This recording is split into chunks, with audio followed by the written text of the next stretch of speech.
السلام عليكم.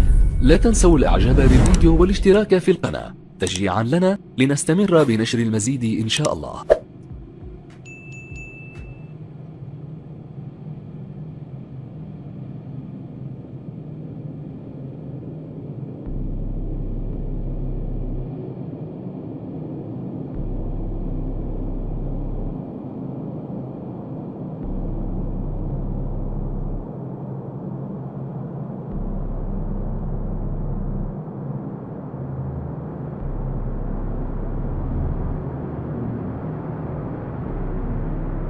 And so let us start a long march together, not in lockstep, but on different roads leading to the same goal. The goal of building a world structure of peace and justice in which all may stand together with equal dignity. First of all, our markets are already open to China. This agreement will open China's markets to us.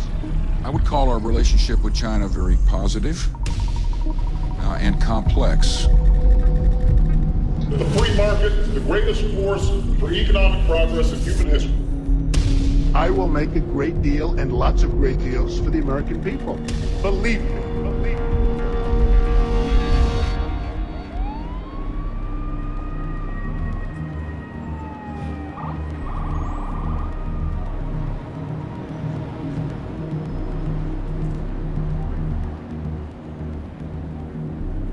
What is capitalism? Is it an economic system? Or is it an apparatus that we can use to make more money for ourselves and take more money from others? I think at its heart, it rewards those who work hard, but it also rewards those who are willing to take advantage of others.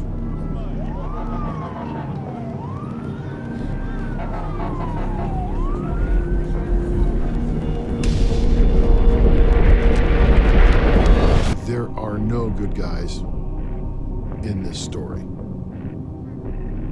including me.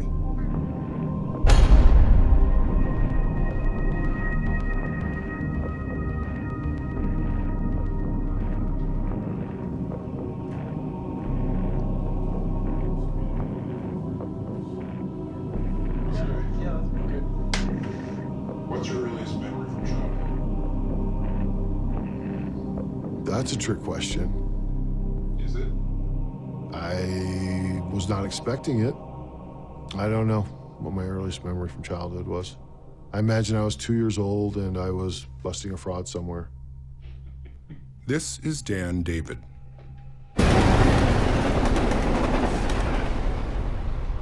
The first time I met him, we had a couple of drinks at a TGI Fridays in Penn Station, and he told me an almost unbelievable story. Before the dust had settled on the economic collapse of 2008, Wall Street had already figured out a new way to package garbage as gold. They were engineering an enormous fraud that spanned the globe. But this time, the lies at the center of the scam were 100% legal. This time, the crime was based in China.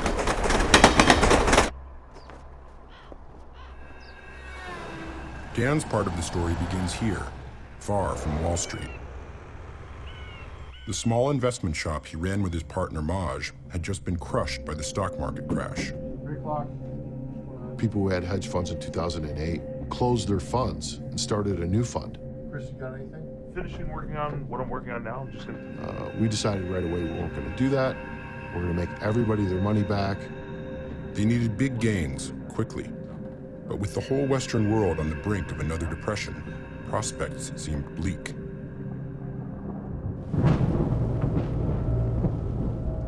It wasn't hopeless everywhere, though.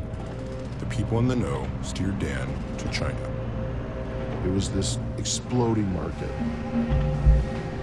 It was the only market that people actually were confident would go up. It was China. This is going to be the largest economy in the world. Let's invest in it now. It blew my mind because it was so completely different from what I thought it would be. It was booming. There are certain cities, you go one time and you go a year later again, and suddenly there'd be a whole new shopping district that didn't exist last time. Very dynamic. Gold rush. There was almost no company that you could invest in 2009 that was China-based that you would lose money on. For an American set of eyes looking at this, you were just like, well, my gosh, China really is this golden land of rapid economic growth. I really thought, well, geez, you know, the American century's over now. This is it.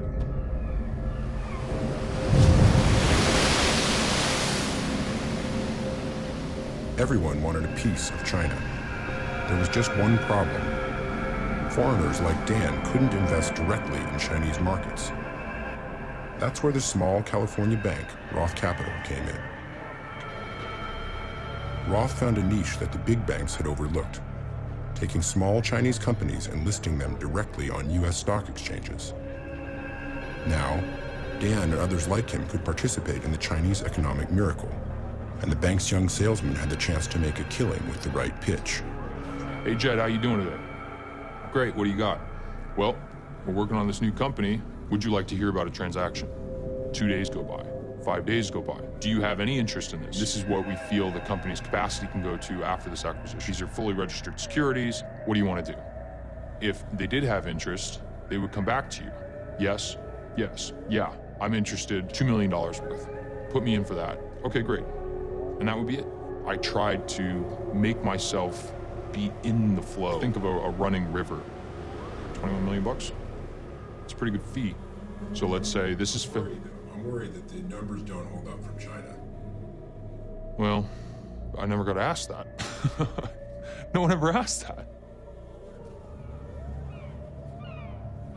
Roth is a second, third tier boutique investment bank from California. Someone else had described it as a frat house.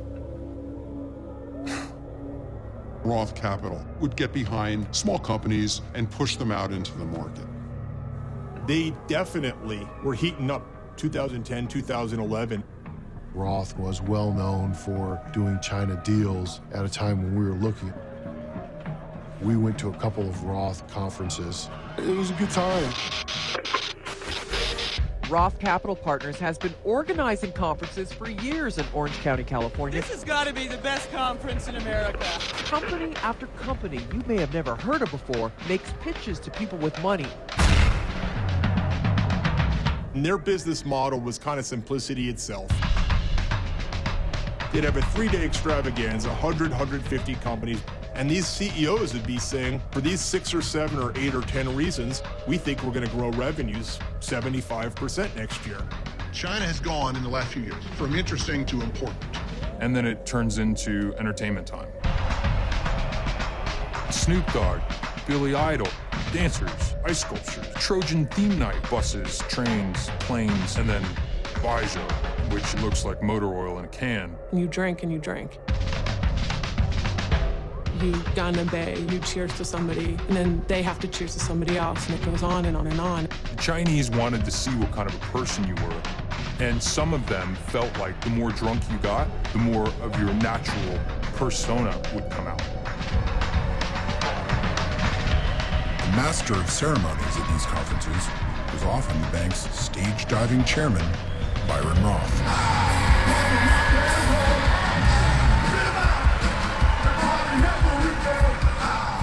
You know, this is a guy who started out in the commodities business when he was 16 years old. His dad had a feedlot business, and they'd bid on cows at auctions and stuff like that. I mean, it's not an unsophisticated man. And we just do things that are different. And that's kind of the way we are as an investment banking firm. For Byron Roth and Matt and Dan, it was time to party. Between 2006 and 2011, Roth hosted over a dozen conferences and raised billions for Chinese companies.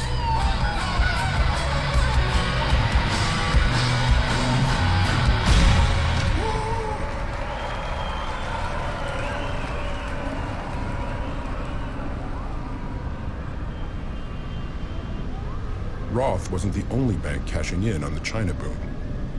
In New York, a small operator named Rodman and Renshaw ran investment conferences with a slightly different feel, centered on the political star power of its chairman, General Wesley Clark. In the Balkans, he helped negotiate a peace between bitter enemies and led a multinational force that stopped a campaign of terror. Wes Clark's life is simply an American story, but he will make an extraordinary American president. First, I want to ask you to just tell us who you are and tell me a bit about your background. Yeah, I'm retired General Wes Clark. Graduated from West Point in 1966, went to Oxford, went to Vietnam, came home on a stretcher, signed as NATO Supreme Allied Commander, ran for president in 2003, 2004, went into investment banking. Rodman and Renshaw had a troubled past. After years of management turmoil, they declared bankruptcy in the late 90s. But with a luminary like General Clark as their public face, they'd re-emerged as a respectable-looking bank, hosting parties and selling Chinese stock. They would typically invite presidents, ex-presidents, Colin Powell, Diana Ross, Henry Kissinger. For an hour or two, having Henry Kissinger or George Bush or Wesley Clark speak, boy oh boy, like you're going into some inner sanctum of knowledge. When, you know, Kissinger's 90 years old talking out his ass, you can see what's happening there. They're renting a name for an hour or two. These people all work for fees. That's how they make money. When luminaries speak at it, more power to them. During the 6 years that General Clark was chairman, Rodman and Renshaw brought over 40 Chinese companies to U.S. markets, with an aggregate value of over $31 billion. While Rodman and Roth made fees for bringing Chinese companies to the U.S., their real paydays came when those companies became listed on major stock exchanges. Their analysts would recommend the risky stocks as great investments, and then their salesmen, like Matt, would push them on their investment network. Once the stocks rose high enough, the banks and insiders could cash out, leaving others holding the overvalued shares. The catch was, listing a company on the stock exchange normally required audits and public vetting, but the banks found a way around all that. They used a backdoor process called a reverse merger. It's dollar denominated, it trades onshore, the New York Stock Exchange, the NASDAQ. It's normally a shell company that is a public traded stock that has no operations underneath it. You need to go to Nevada. A lot of them were there that started off as mining companies or whatever, and they were just sort of sitting there waiting, you know, to find the right partner who could merge into them. So you need the shell company. Here's how these reverse mergers work. A Chinese company looking for a way into American exchanges merges with the shell of a defunct U.S. company that no longer operates, but still legally exists, and has a listing on a U.S. stock exchange. The Chinese company then takes the shell company's place in the market. Presto, you just appear. You're a stock that's trading in the U.S. and you've got a story to tell, and no one asks any questions. Between 2006 and 2012, over 400 Chinese companies listed on U.S. markets. 80% of them were reverse mergers. Our exchanges are monitoring them. Our banks are vetting these companies. You don't have to worry about them because they're on the U.S. exchanges.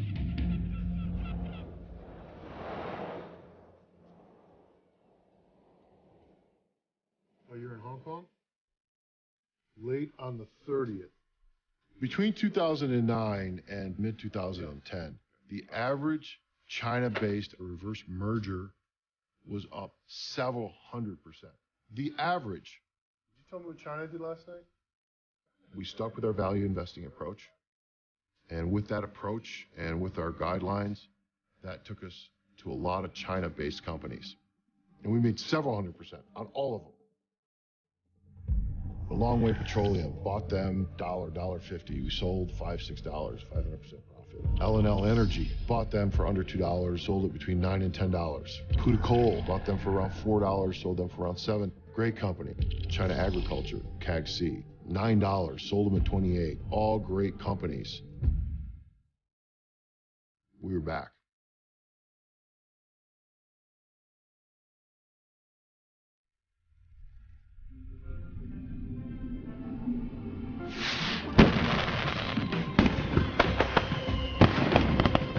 By 2010, Dan and the guys at Roth and Rodman were making a killing on the China stocks. It seemed like it would never end, and maybe it wouldn't have, had it not been for one earnest young American businessman who'd gone to Shanghai to seek a completely different type of fortune. The business I set up was the first self-storage business in mainland China. It was called Lovebox Self-Storage. World class. And we did win an award for Self-Storage Facility of the Year. On the way to setting up that business, I co-authored Doing Business in China for Dummies. Carson's father, a stockbroker back in the US, wanted to invest in Orient Paper, a company that Roth Capital had brought to the markets through a reverse merger. The company claimed that it was doing $100 million in business a year and shipping tons of high-quality paper all over China. It was one of the fast-growing companies that Roth and Rodman had sold and that investors like Dan had bought. The goal was to do some research, make sure that it was legit. His father would write up the report. Again, a fairly easy to understand and analyze business, the opposite of an American software company. Carson and a friend went to check out the factory, but right away, something seemed off. It was a country road. It was in poor shape. That road could not support the massive trucks that would be going in and out of that facility all day. Then we got into the factory. It was a complete dump. Half the machines were broken, weren't working. Garbage rotting out in the front yard, no signage. And this is their main manufacturing facility. There's water everywhere. All right, this is a company that's a paper company. The company had just claimed to have clocked in 100 million US in revenue, which was up substantially from the year before. How is this growing 50% a year? On the balance sheet, they were showing about $5 million in raw materials. And so they had heaps and heaps of this old corrugated cardboard out front. My friend climbed one of those heaps to take a look at the expanse of rotting cardboard. And when he came down, he said, if this is worth $5 million, the world's a much richer place than I knew. Carson and his dad looked at each other at that point and said, there's probably something to do in this stock, but it has nothing to do with owning it.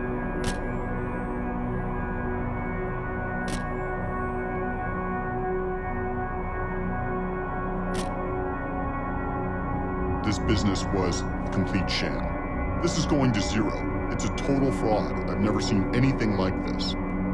Carson wrote a report of his findings and announced that he was going to back his claims by making a bet in the market that the stock would collapse. It would change the course of his life, but more importantly, it was the first time anyone had poked a hole in the Chinese miracle. I sent it out into the ether in late June of 2010. I stayed up for a little bit to watch it close, and going into the close, it just moved down a little bit. And so as I went to sleep, I wondered whether that was a reaction to the report. Well, the next day answered the question, down 25%, and it ended up trading down as much as 55% from where we had put out the report. Even though it's China and it's a fast-growing economy, pigs do not fly in China. And I think that there's a proverb in Chinese, muddy waters makes it easy to catch fish. 水清无鱼，水清无鱼。水 means water. In a clear water, there's no fish. That saying, muddy waters makes it easy to catch fish, explains so much about what goes on in China. Opacity creates opportunities for people to make money. That's China's view. Muddy waters. I thought that that was a very apropos name for the firm and chose it.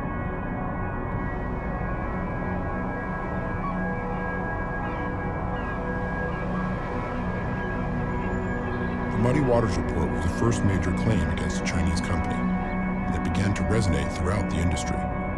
Nowhere more so than at Roth Capital, who'd engineered the deal. Target price less than $1. You have pictures of dirty factories, you have pictures of recycled paper on the ground, you have people climbing pictures. It's a $150 million company. It's pretty crazy. I had sold over $22 million of that deal.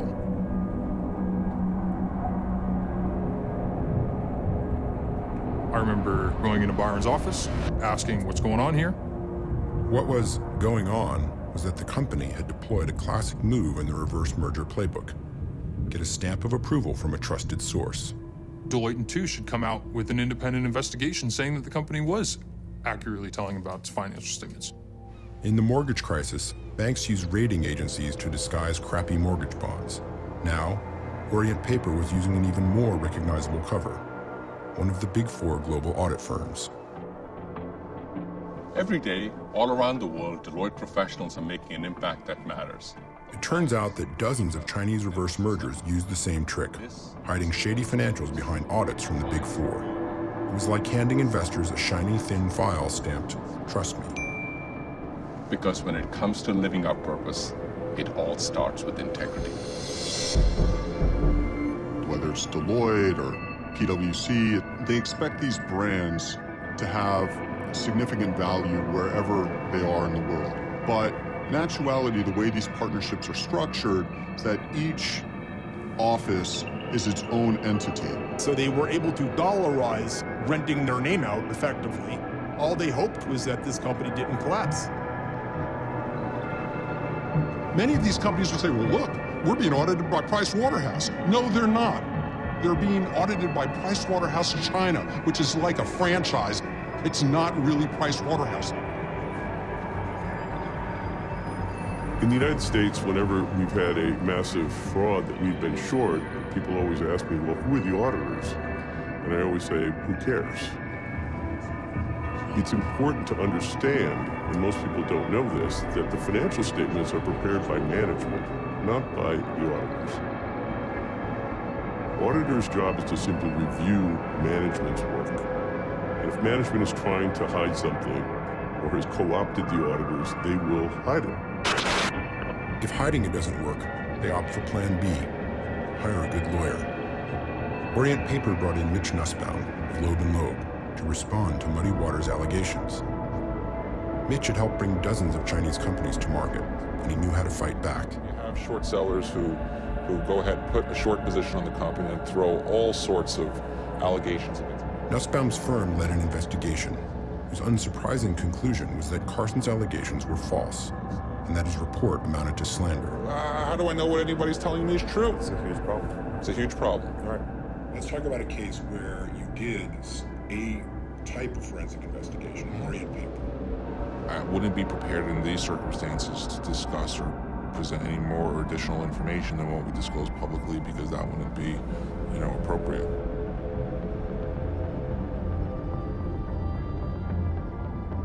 The Chinese businesses were a huge profit center for Loeb & Loeb. But I imagine that the company's often shoddy paperwork posed a problem for Nussbaum and his colleagues. I wondered just how much diligence they had to do to satisfy regulators.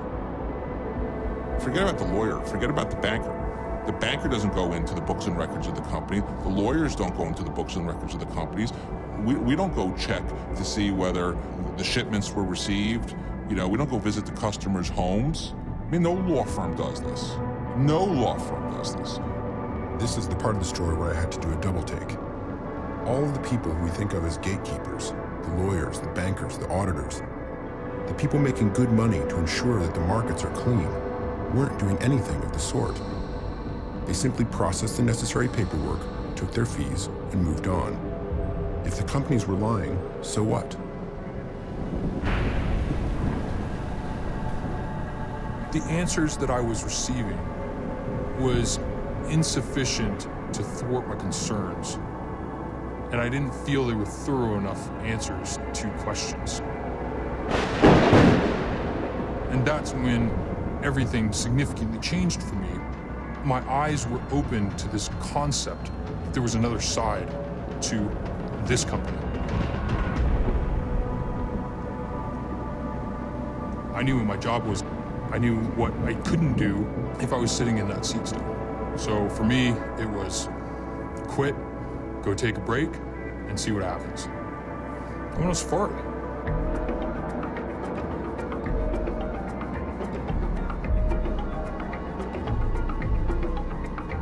I I'm at a Rodman and Renshaw conference, and a firm by the name of Muddy Waters puts out a report on Orient paper, and it goes down significantly. And this is the first time that we're actually hearing somebody's publishing a report and calling it fraud. We decided that we were either good at what we do or we were lucky. And if we were lucky, we were about to go out of business. So we hired our own team. And our own team went to China to vet some of these companies that were accused of fraud. China Green Agriculture came to our attention originally in 2009. And we invested long into what we thought was a great fertilizer company. Their stock was pumping. Press releases were coming out about deals they were making with Nestle and whoever else. Dan calculated that in order to fulfill these contracts, dozens of trucks would have to be loading and unloading goods all day. So even though monitoring private companies is illegal in China, his team risked lengthy jail terms to set up surveillance cameras outside the factory gates. We filmed them for 344 days. Tape showed us a very little activity going, very few employees coming in and out. Dan figured that if the company was doing what it said it was, it would have hundreds of employees and dozens of drivers. So what we do is we have our investigator pose as a tea salesman. So he shows up and he's got a suitcase full of tea samples, says he's a tea salesman and he wants to give free tea samples for everybody. 正式员工只有40多个人，是吧？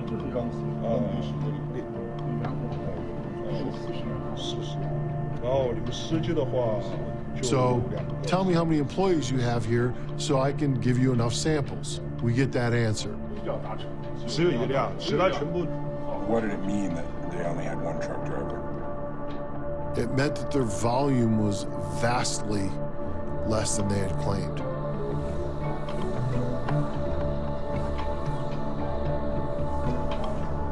In the first half of this year, Yongye grew both revenues and net income by about 100%.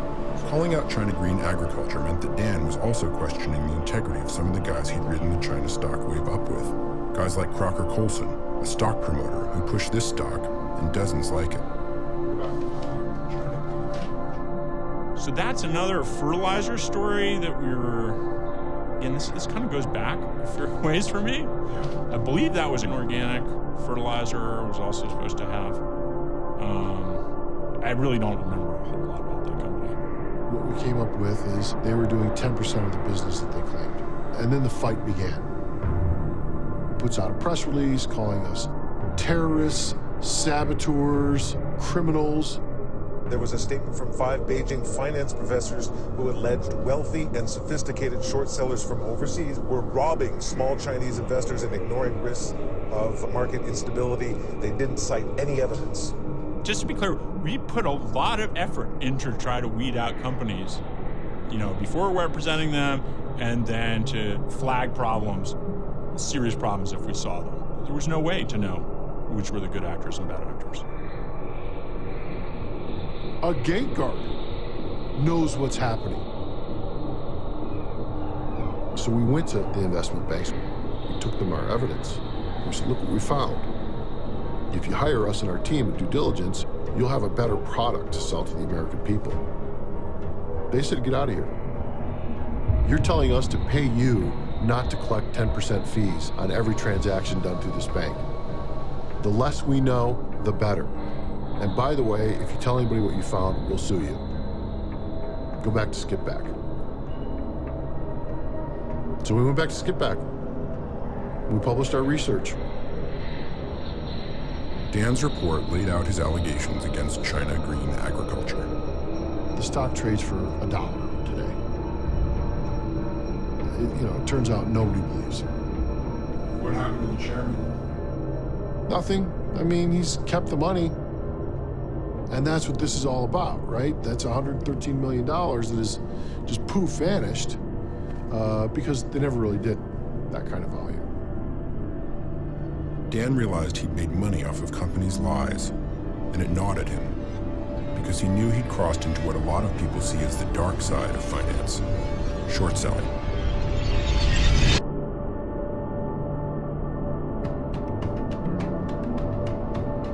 What is short selling? Let me think about this. This is always a difficult one, but what is?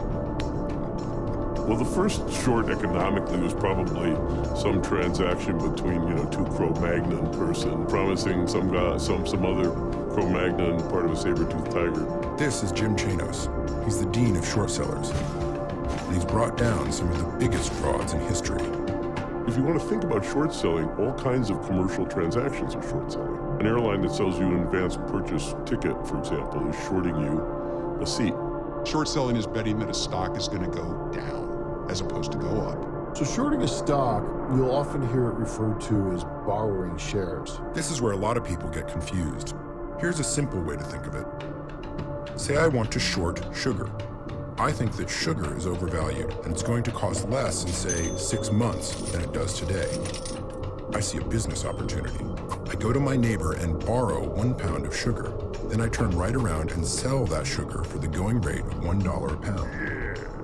In about 6 months, when I have to give my neighbor a pound of sugar back, I go buy it on the open market, where the prices come down, and it only cost me 50 cents.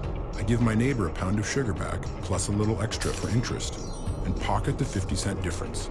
She's got her sugar back, and I've made money on my bet.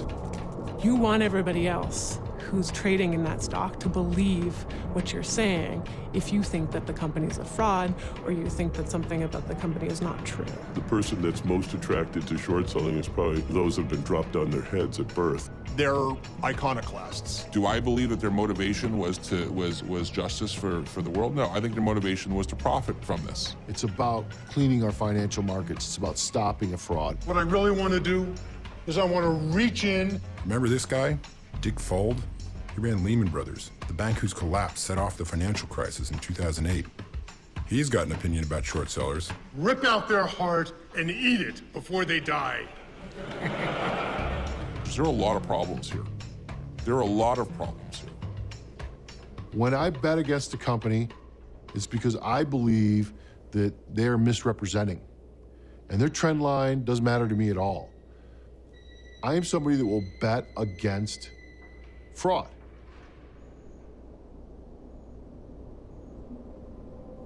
As Dan and Carson began looking for other Chinese companies to short, Matt was just getting back from his safari. He'd been out of the loop and wanted to make sense of what he'd been a part of. So he asked his friend Soren, a finance industry lawyer from New York, to meet him for a weekend in the mountains and take a look at some of the documents he'd saved from his time at Roth.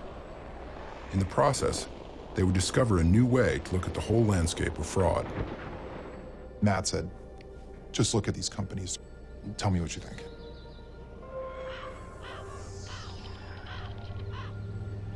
L&L Energy was nominally a coal company. Very typical of an RTO fraud in that its financial performance was simply too good to be true. The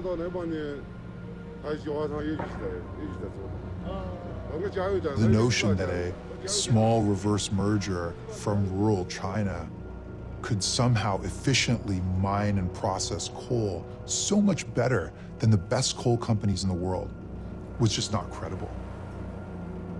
Digging into the papers, they uncovered a new way to understand what was really going on with the hundreds of Chinese companies listed on U.S. exchanges. What we came back with were what are called SAIC filings. They're these filings from the State Office of, oh my gosh, can't believe I'm blanking on this. State Office of, State Administrative Office, is that right? The interesting part here was that the filings in China tended to be very accurate or more accurate than the fictions that were filed with the Securities and Exchange Commission.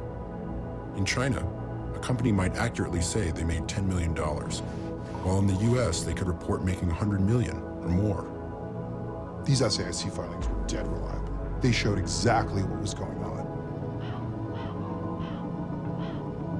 And this is the cultural difference. We can't find auditors in China that will help us, because let me tell you something, if we do find those people, the government of China will kill them. I mean, they will take their ass out and shoot them in the fucking head. This was from the beginning a deception. The purpose of it was to deceive from day one. And we've never really seen that at this scale in the United States market. That's probably why it took everyone by surprise. That included Matt, and his reaction was telling.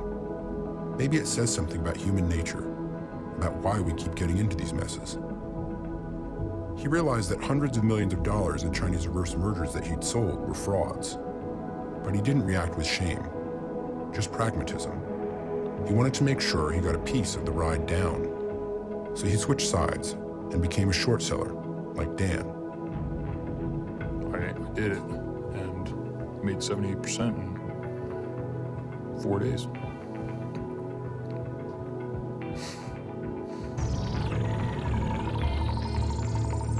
Eventually, LLN collapsed. For short sellers like Dan and Matt, the filings were the final piece of the puzzle. Not just evidence from one company or another, but data from all the companies. For the first time, they could see the full scope of the deception. I don't know what the numbers are, but it's well into the billions of dollars that U.S. investors have lost. 30 billion. I think the number was 30 billion. 20 billion. 50 billion. It's between $20 and $50 billion of market capitalization of stock that's listed here in the United States that might be worth zero. Individual mom and pop investors and mutual funds were invested in these Chinese companies. So it really does affect the average person on the street as well.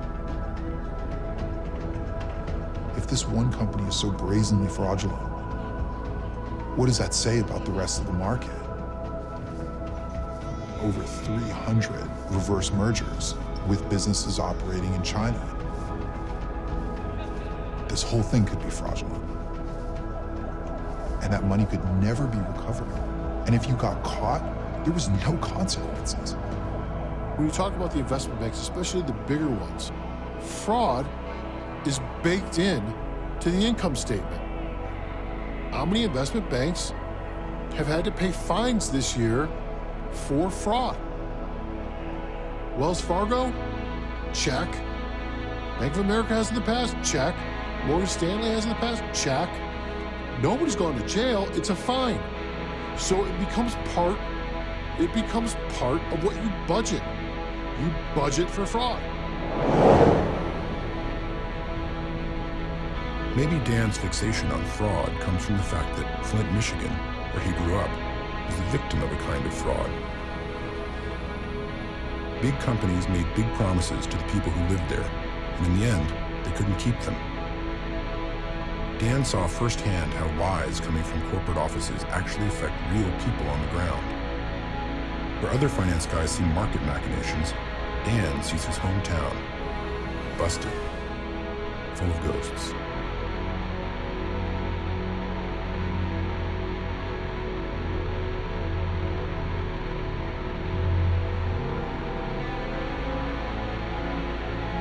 This was a pretty nice area 30 years ago.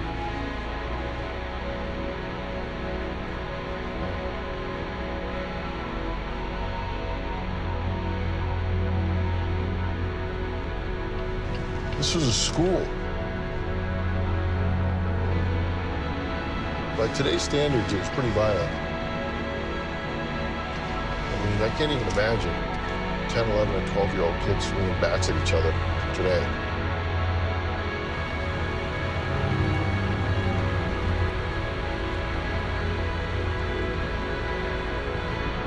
I was happy growing up here for sure.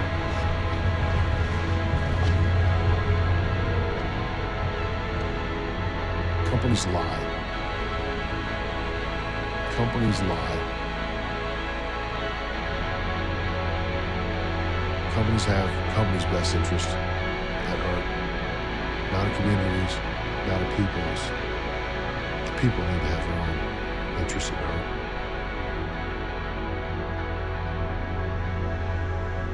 Flint's an awesome town. It's always been an awesome town. Very hardworking community. Very hardworking community.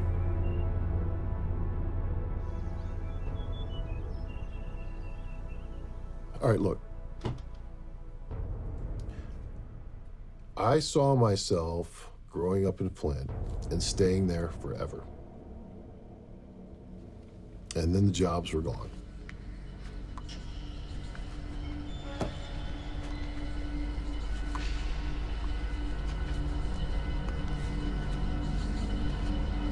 Dan had investigated the companies from the ground up. Matt had seen the bird's eye view of their SEC filings. Together, they began to realize how shockingly simple the whole thing was. Let's say that you wanted to construct a firm.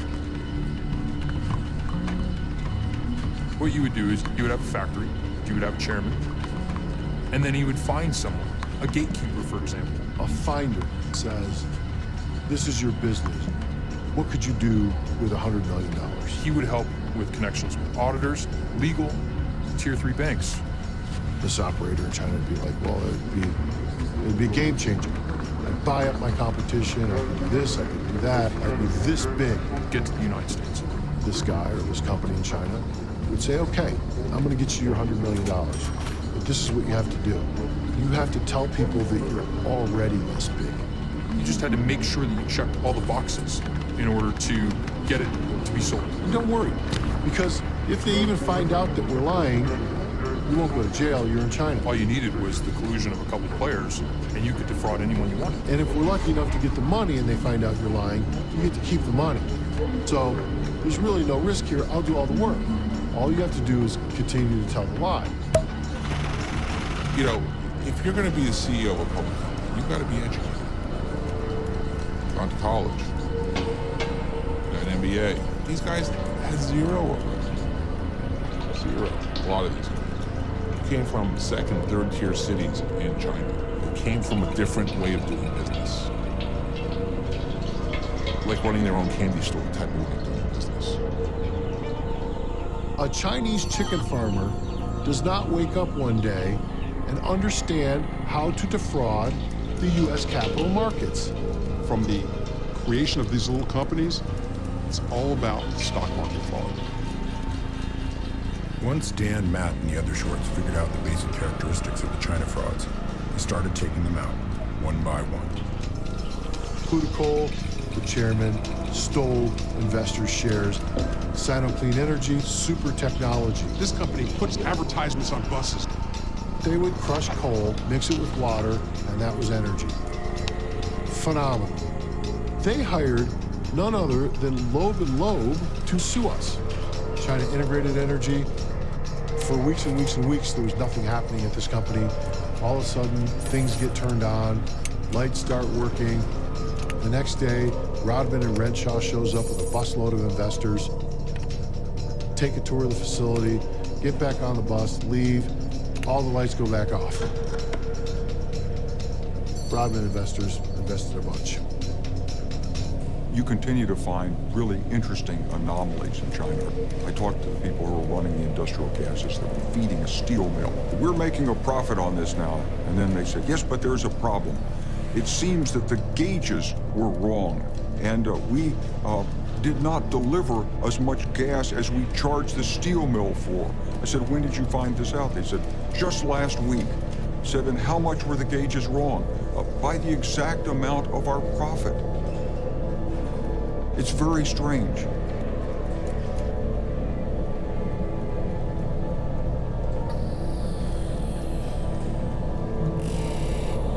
If you respect me, I will respect you. If this return of respect is about profit, I will give it up. I've been told I am addressing the Honorable Ho, whose ancestors have been the glory of their province. I am humble Ho, whose name stands in deep shadow before the Tongjia of the great company. In China, business is done following a tradition of not having a particularly strong legal system. So people rely more on trust and on personal relationships. I shall gain merit in the eyes of the company by being so trusted. There's a lot of focus on building those relationships so that you can build the trust. The Chinese call this network of personal relationships guanxi. So I give you small gifts and I do you favors, and then you owe me one. You scratch my back, I'll scratch yours. If you do enough favors of people, you have the ability to call on them for a favor that might be quite inconvenient for them. and that they would feel an obligation to actually go forward. This notion that Guanxi wasn't just trading favors, but represented something more powerful, is crucial. Dan had told me that going after Chinese companies could be dangerous, but it wasn't until he told me the story of Alfred Little that I really understood what he meant. When these short reports started coming out, there was a website called Alfred Little that started publishing these very interesting reports. The starting of the shoe leather, like, we've gone out and we sat in front of this factory, and this is what we found. The website described Alfred Little as an investor with 35 years of experience. I think he was supposed to have worked at Deloitte, you know, maybe he lived in Shanghai. I mean, there was this whole backstory, right? He basically says that all these companies in China are fraud, are just wholesale bullshit. And I was dismissive of it. I can't remember the date, but I got an email saying, I'm gonna be in New York, let's meet. I'm like, oh, okay. So I go to this hotel, and there's this guy, and he's like, oh, I'm John Carnes. Like, I'm the guy who's been, you know, I'm Alfred Little.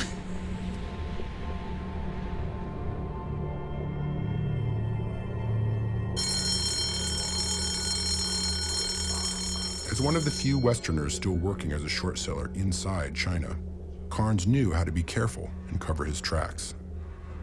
Posing as Alfred Little had served him well. But when he decided to take on Silvercorp, a mining company in rural Henan province, he and his investigators would find out the dark side of Guanxi. You know, some companies are more aggressive than others, but in general, I've found that the more truthful the report, the more difficult it is for a company to explain these negative truths, the more likely they're going to commit some form of retaliation. Because if a company can't answer the questions raised by the short seller, then they look for other means to stop the negative reports. As Alfred Little began to publicly question Silvercorp, the company's stock price started to drop. Company officials called in favors with the local authorities. Police began to threaten Little's chief researcher, Kun Huang, detaining him for hours or days at a time, demanding to know whom he was really working for. Carnes knew that there was no cavalry coming. He'd asked the SEC for help, and they said their phones couldn't even dial China, let alone protect him and his team. He sent another researcher to secretly record evidence that local police officials were doing Silvercorp's bidding. He would use the videos as leverage to try and keep Kun out of jail.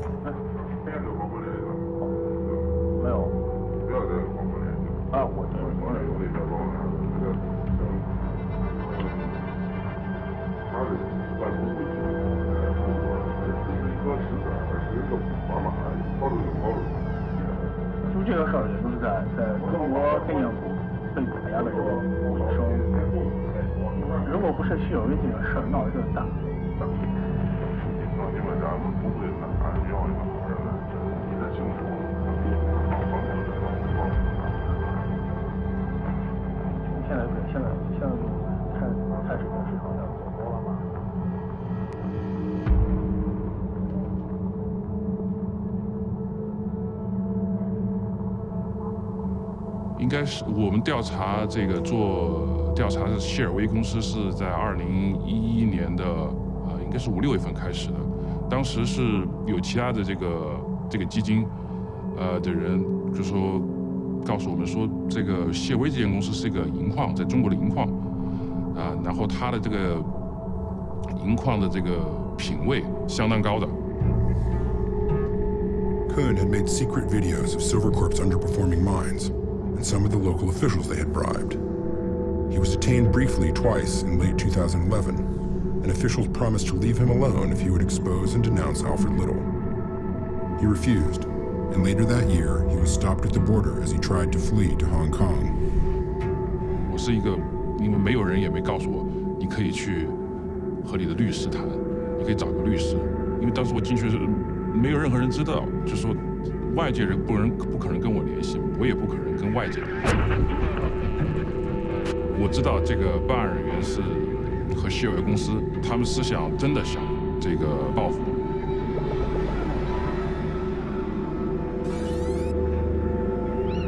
当时是12点钟，夜里12点钟，他把我扔到这个看守所里。当时整个的这个只有个30平米的个房子。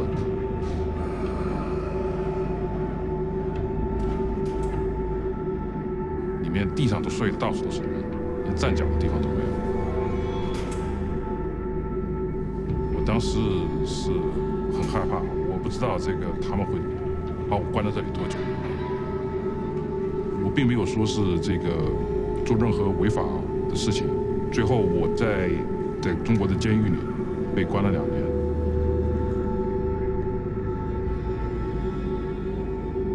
这对我个人是一个很大的损失。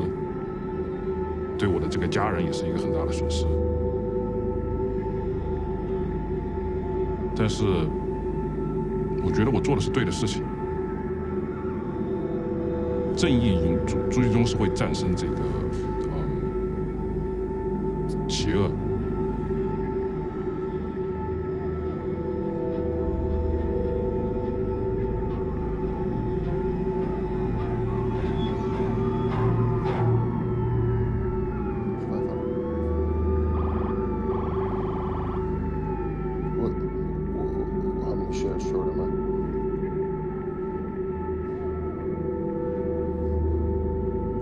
No shit.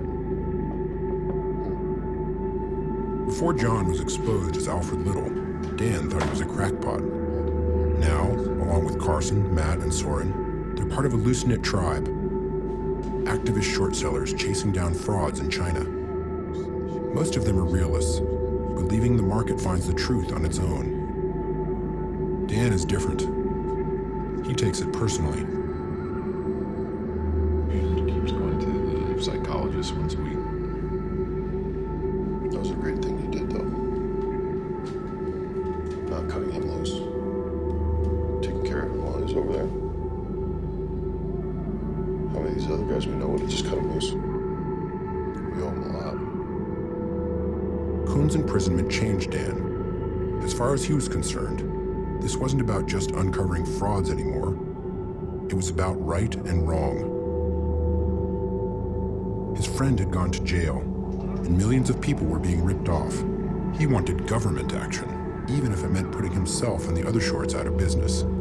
So he hired a lobbyist and came up with a plan to try and make Congress pay attention. Both Toomey and Casey are on the Senate Finance Committee.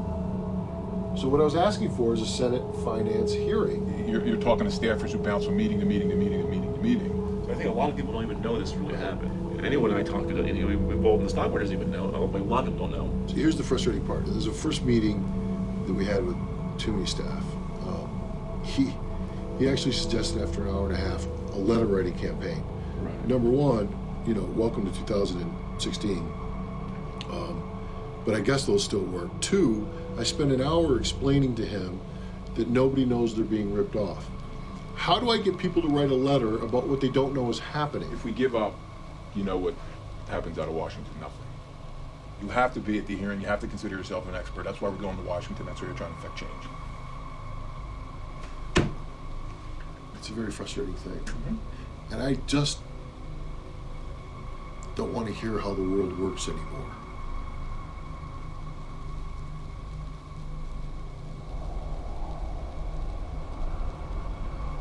Dan had a plan. There was a Senate hearing on whether or not the Chinese economy poses a strategic danger to our economy. He'd use it as an opportunity to meet with his senator, Toomey, and get him to listen to his concerns. Did you vote for him at this point? How I vote? Oh, right. I'm sorry. I'm having a casual conversation with you, and I forget. Well, let me just say this. I won't vote for the motherfucker.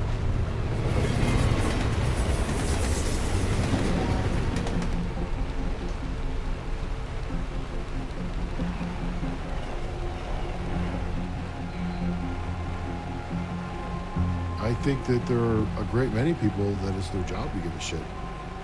If you're going to run for office on the idea that you're there to protect citizens' interests, the rights of citizens, then you should do your job. Thank you, sir. Or let somebody else do it that will do it.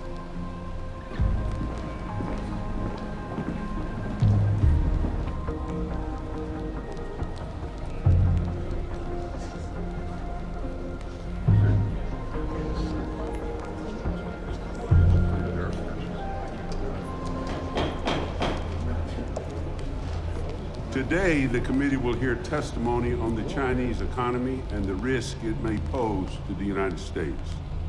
Some believe that China's economic stimulus following the 2008 financial crisis has left the financial system with an unusually high percentage of bad debts. China's not transitioned to a market economy. It's not lived up to the commitments it made when it joined the World Trade Organization. The Chinese government props up its state-owned enterprises, also called SOEs, and designated private firms while limiting market access for U.S. and other foreign firms.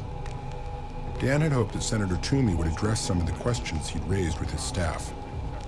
But he left the hearing early, and it went downhill from there. I'm not sure that I see this as something that we really need to be too worried about. What we do need to be worried about more is the continuation of the imbalances in China and what that might imply.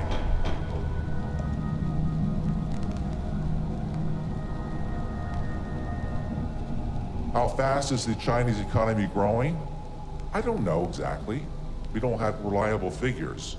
I pretty much agree that China's not growing at 6.7%. It's rather growing at something like 4%. So if the Chinese credit bubble pops, whether it's sooner or later, dragging the Chinese economy down with it, what kinds of vulnerabilities might we see? I don't see the impact as being through direct exposure of United States companies. So you're not worried about the exposure through derivatives that, for example, put our banks deeply engaged on the question of commodity prices or other financial transactions more direct? Not through China itself.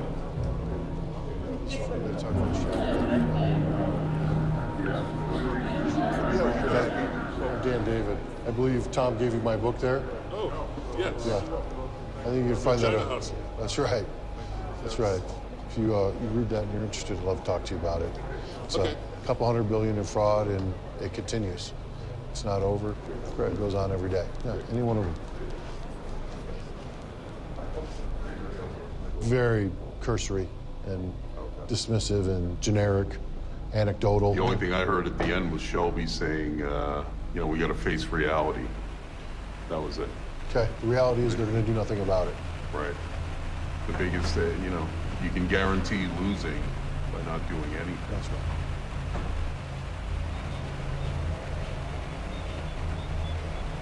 Why did you come down to Washington? I was hoping to move the ball forward, advocating for investors' rights, to show up and see what's actually done at a committee hearing.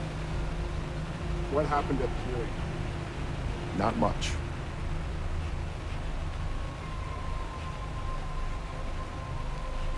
I think that what Dan's doing to try to get Congress to take action is a good thing.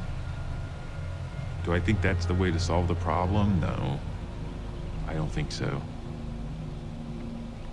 The entire staff of the SEC hasn't busted more than one or two of these frauds. A handful of short sellers have busted 40 or 50 of these frauds.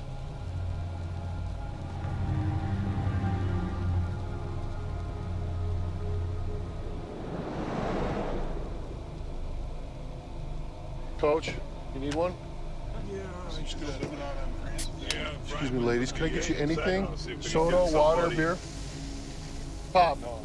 Can you shot a beer? No, he can help himself. He's a big guy. Geo investing. GEO. And I'll bet against them, and I'll write a report, and I'll publish it. And I'll say they're a fraud, and I'm short. But when they do go to zero, I win, but you all lose. We're losing our ass. Started out good. This is a skim that comes out of everybody's account. It's pennies from everyone that adds up to Hundreds of billions. So you're campaigning to get something to happen. So that I won't make money anymore. You're a good man, Danny. Yeah. I always thought you were like that. No, you didn't. And I'm not. I'm not. It just doesn't sit well, that's all. Explain to me again why you make money and we don't. I bet against them. I short them. Okay. Graduating with a 1.6. It was easy. I'm kidding. There's two things there. One, I had no idea I actually graduated. Carol read something about something going on in China right now where they've discovered what they think to be aliens. Wasn't it deep down they found them? Well, that would be a new wrinkle. What That else would make was what it? I've been doing the last 3 years of waste. Yeah. What's that? You might not come home in one piece. At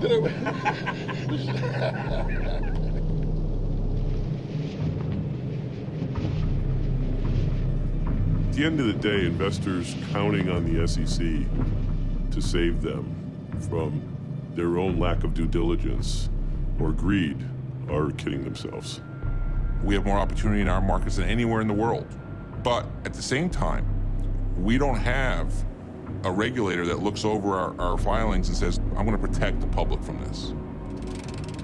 Our system, we file with the SEC, and the SEC reaches the disclosure, and they comment on the disclosure. They don't determine whether it's viable to be public or not. They don't make that determination. They let the free market make the determination. The SEC should do its job.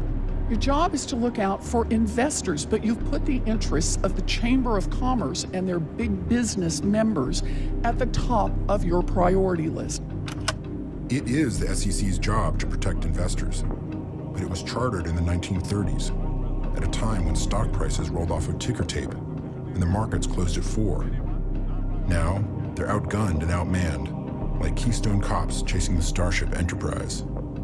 Even if the SEC gets its entire wish list of documents from the company, and they have enough evidence to pursue a case, the Chinese people responsible for this don't really care.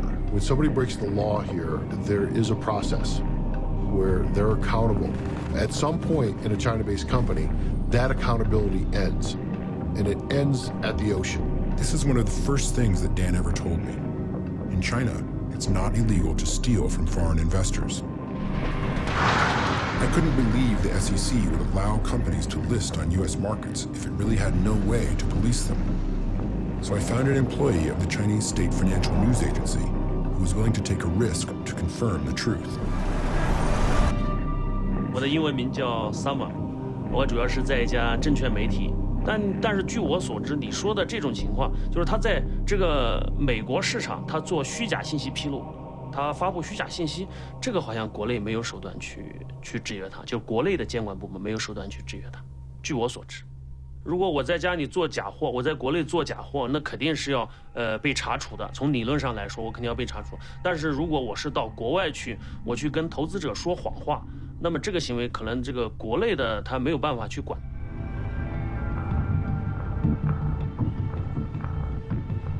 Bottom line is, the Chinese government and the US government, on most levels, don't work that well together. You can't compel somebody that has stolen millions and millions of dollars from US investors to come here from China. You can't compel them to testify. You can't even fine them. Forget about the average person who thinks that their broker or the SEC will protect them.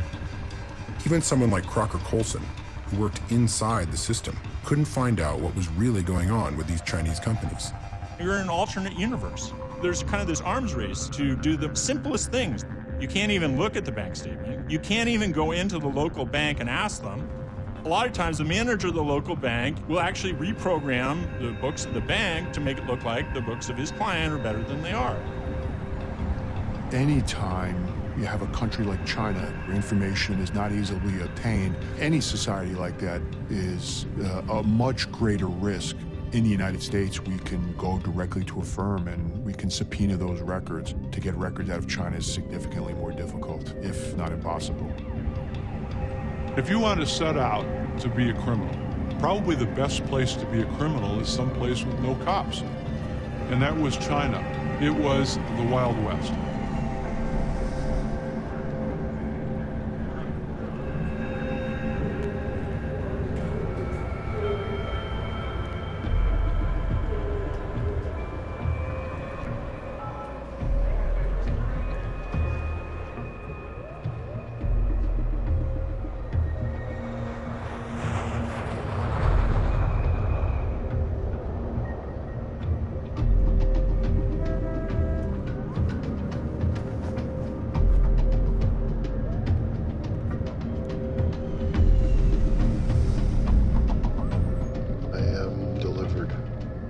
At the airport, just heading to the hotel.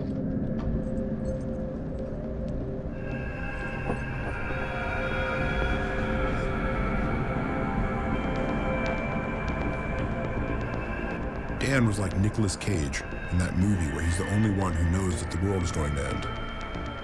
He's screaming about it, but nobody cares. The auditors, the bankers, Congress, the SEC, none of them see the financial tsunami that Dan sees coming from China. So he decides to do the one thing he can do: take the criminals' money.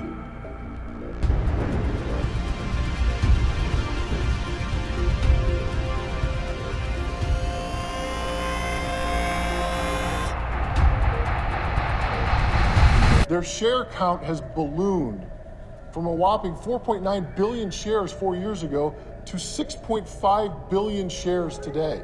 It appears that the only way that they can continue to sustain their business operation is through dilutive financing.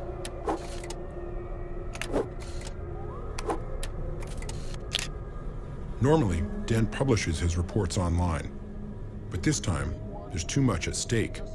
A nearly $2 billion company, TechPro. He believes the company's chairman is misallocating shareholder money to lavish on pet projects. If he can convince the markets, he'll wipe the company out. It'll be his biggest short ever. Now, I don't know what that tells anybody else, but there's something going on here. Our due diligence is a lot of black smoke. A lot of black smoke coming out of this company. That's a fire. That needs to be looked into.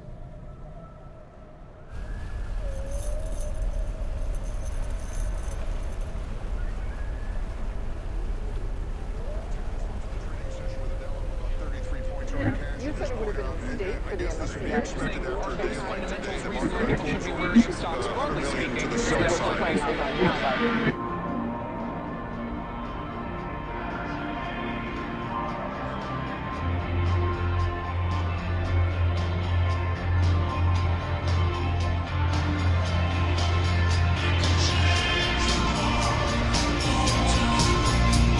Joining us on the floor of the exchange right now, Dan David. He's co-founder of due diligence firm Geo Investing. And did I see here you also specialize in China? We do. My Stone presentation in June on TechPro. TechPro's down 91%. Is it vindication for you when you see a stock like that plummet? Well, it was inevitable. The stock was always going to plummet. Are you bullish on China at all, or is it just... What is capitalism? Is it an economic system, or is it an apparatus that we can use to make more money for ourselves and take more money from others? At its heart, it rewards those who work hard, but it also rewards those who are willing to take advantage of others.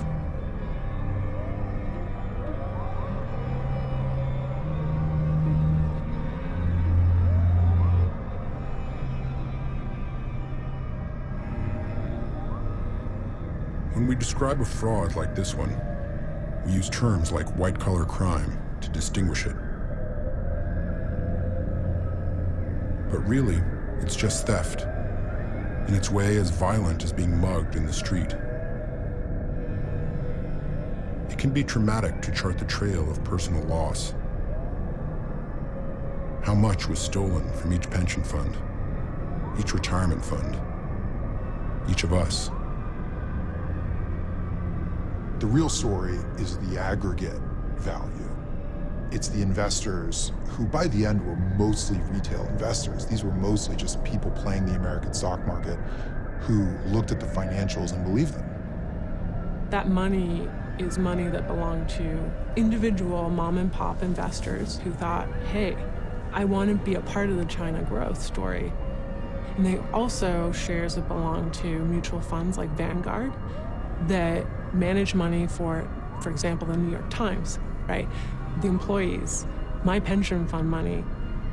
We sold ourselves on a myth of China as a really compelling market, a nation that wanted the leveling effects of free trade.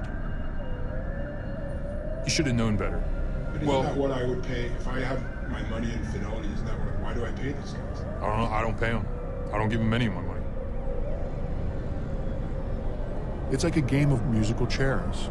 When the music stops, if you're left holding the paper, if you're left holding the shares, you're the victim.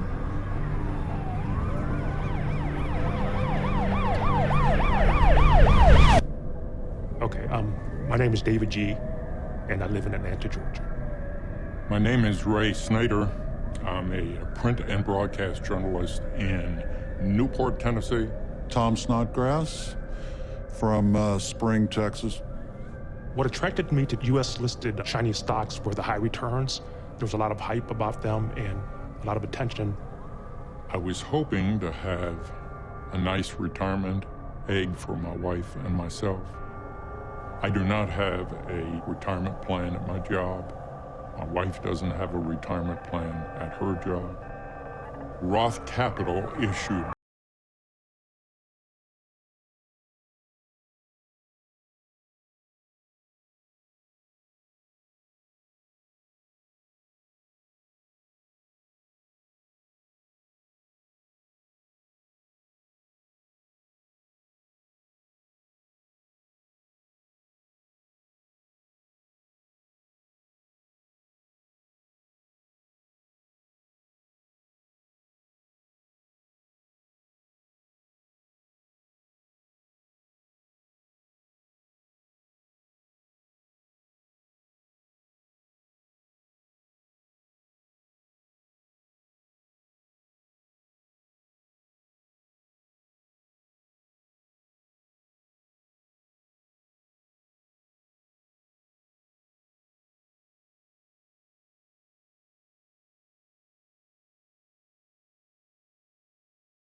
in China. That wasn't me. I'm the guy that told them you got a problem with it. And I left the company a year or so, 18 months after that, from the board. My question is, who did he tell? How about, and then I went down to Washington and saw all the people that I know while I was running for president and told them what was going on. I don't think I want to be in the film. I think it's just, it invites attacks on me. And I don't need that. I'm trying to build a business. I don't want to be attacked. I didn't do anything wrong. You're chairman of the board. What role? Was it a non-executive chairman of the board? Was he the person who ran the business, or was he really there as a figurehead to lend his name to the credibility of this situation? I mean, that's the classic. It's like Monica Lewinsky. Forget about Monica Lewinsky. It doesn't matter what you say about it. It's a bad story. So let's just cancel this session, okay? I'm sorry I wasted your time. Do I send shame on people? Do I say shame on you for not asking the right questions? Shame on the auditors for allowing this shit to go through? Shame on the regulators for not making the requirements more stringent and difficult? So you don't think we have a problem here? You want to blame this on any one or two people? It's ridiculous. It's ridiculous. The whole thing is broken. It's broken. Let's get out of this. This is a mistake for me. It's a mistake for the people that depend on me. I've got a firm. I've got people that work for me. I owe them my best opportunity to give them a living. And this doesn't help. This hurts. So I want out of this.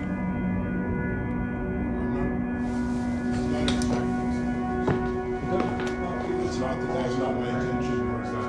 I thought I could do this.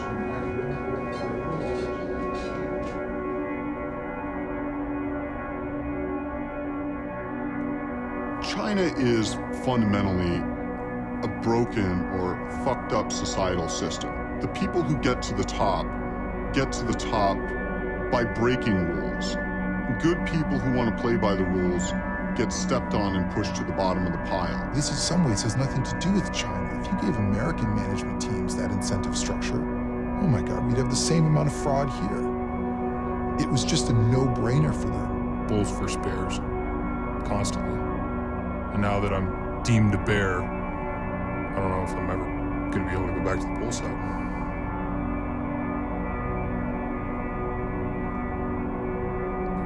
No regrets working for them. My clients made money. When people get lost, I think it happened anywhere in the world. But just that in China, everything has a big multiple effect. You know, you have 1.3 billion people. I mean, the multiple effect is so big. We've never seen a credit buildup to the likes of what China is doing today that hasn't been followed by a major financial crisis. So stay tuned. We're by far the most vibrant markets in the world, by far. And so that freedom, leaving those decisions to the private sector, you know, it frees up a lot of capital. This is the largest financial crime of the last 25 years, with the exception of Bernie Madoff. It's still way too easy for the bad guys in finance to keep Washington off their backs. We're cutting regulations. I would say 70% of the regulations can go. I think you see a lot of the similarity with the mortgage crisis in 08 and the China situation. We had our chances post the global financial crisis, in my opinion, and we missed it. This was sort of the appetizer in that these were the small, crappy companies that oftentimes were demonstrable frauds. We point to $50 billion, and that's like an empirical number. That's a number we could say, boom, we can point to this and this fraud and tie it in nicely on a bow. What we don't talk about is that there's hundreds of billions of dollars that we can't even begin to touch, and the fraud that could be perpetrated through China by other means. So it's not 50 billion, and it's not some investment banks, and it's not some people in the United States. It's everybody. It's every bank.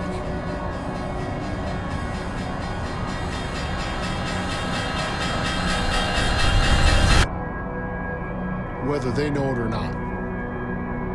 The Chinese e-commerce giant Alibaba took Wall Street by storm today. The company had its initial public offering on the New York Stock Exchange. The share price jumped 38%. This is a perfect storm. This is a perfect storm. You know, the eBay and Amazon and PayPal is pretty easy, but it's a Netflix, it's a Groupon. I mean, it's a perfect storm. It's the first time a major Chinese internet company has gone public in the United States. There's an old joke that the biggest lie on Wall Street is that this time it's different. Alibaba's profit for the second quarter jumped some 179% to $2 billion. It's a perfect storm. That's what this is. You don't have the ability to really research it. You're buying lottery tickets. Alibaba is lottery tickets. Charismatic founder Jack Ma has the stage presence to rival many tech icons. Should we jump in and buy Alibaba stock? Yeah, it's China. Is there something looming down the pike that's even crappier than this? I could make that argument. Here's Jack Ma having met with the president. Jack and I are going to do some great things. Thank you, Jack. Thank you. The CEO of Alibaba, Jack Ma, says, just trust us. Just trust us. In this country, when anyone says, just trust us, first thing you do is you hold on to your wallet. You don't trust anybody, and you don't trust anything you can't see and research for yourself. And that goes for Alibaba, too.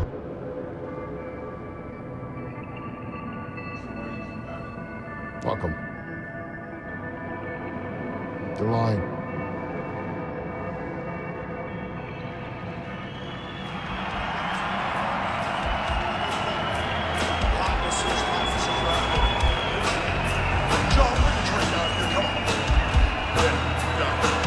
I just want to raise a toast to all of us, all right?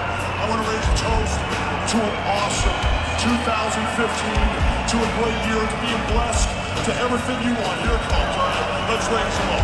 Let's raise them up. Raise them up.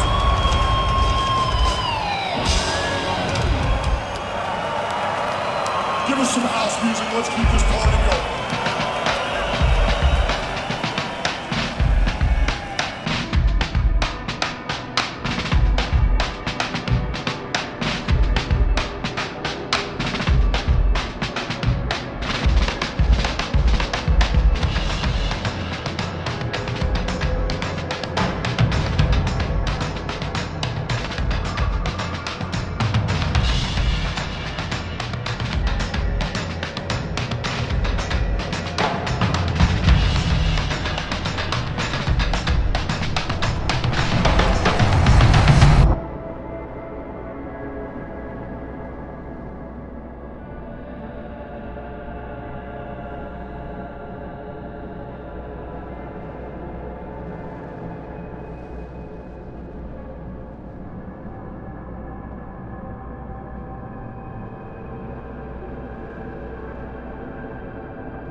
السلام عليكم. لا تنسوا الاعجاب بالفيديو والاشتراك في القناة تشجيعا لنا لنستمر بنشر المزيد إن شاء الله.